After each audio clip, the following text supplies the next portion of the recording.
आणि यानंतर गांधी कुटुंबियाशी संबंधित एक महत्त्वाची बातमी। राहुल गांधी आणि प्रियंका गांधी निवडणूक लढवणार का असा प्रश्न सध्या चर्चेत आहे। राहुल गांधी अमेठीमधनं तर प्रियंका गांधी रायबरेलीमधनं निवडणुका लढण्याची चर्चा जोर धरते। 1 ते 3 मे दरम्यान या दोनही मतदारसंघांसाठी ते अर्ज भरू शकतात असा अंदाज व्यक्त होतोय। सोमेश कोलगे आपल्या सोबत आहेत।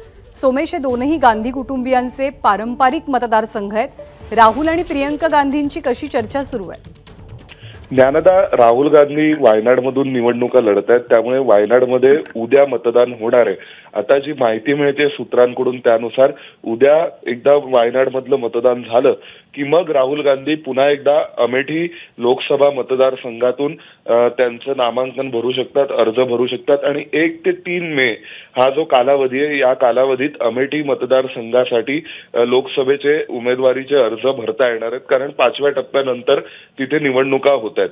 त्यामुळे मग त्या दरम्यानच्या काळात रायबरेलीमधून प्रियंका गांधींची शक्यता आहे आणि अमेठीमधून राहुल गांधींची शक्यता आहे, कारण त्यातून दोन जे प्रवाह समोर येत होते की काँग्रेसचे कुठलेच मोठे नेते किंवा गांधी कुटुंबियांपैकी कोणीच उत्तर भारतामध्ये लढत नाहीये आणि उत्तर प्रदेशात किंवा उत्तर भारतामध्ये जर काँग्रेसने अशा प्रकारे तो सोडून दिला तर भाजपला त्याचा फायदा होईल।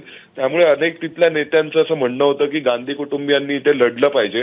तर पूर्वी जी शक्यता व्यक्त केली जात होती की कदाचित अयोध्या किंवा कुठल्या तरी एका मतदारसंघातून प्रियंका गांधी लढतील, पण आता जी माहिती मिळते सूत्रांकडून त्यानुसार प्रियंका गांधी या रायबरेलीतून लढण्याची शक्यता आहे आणि राहुल गांधी एकदा वायनाडमधलं मतदान उद्या झालं की मग राहुल गांधी पुन्हा अमेठीमध्ये जातील आणि अमेठीत अर्ज भरतील आणि अमेठीतून उमेदवार म्हणून लोकसभा निवडणूक लढू शकतील। ज्ञानदा, सोमेश, धन्यवाद या माहितीबद्दल। एबीपी माझा, उघडा डोळे बघा नीट।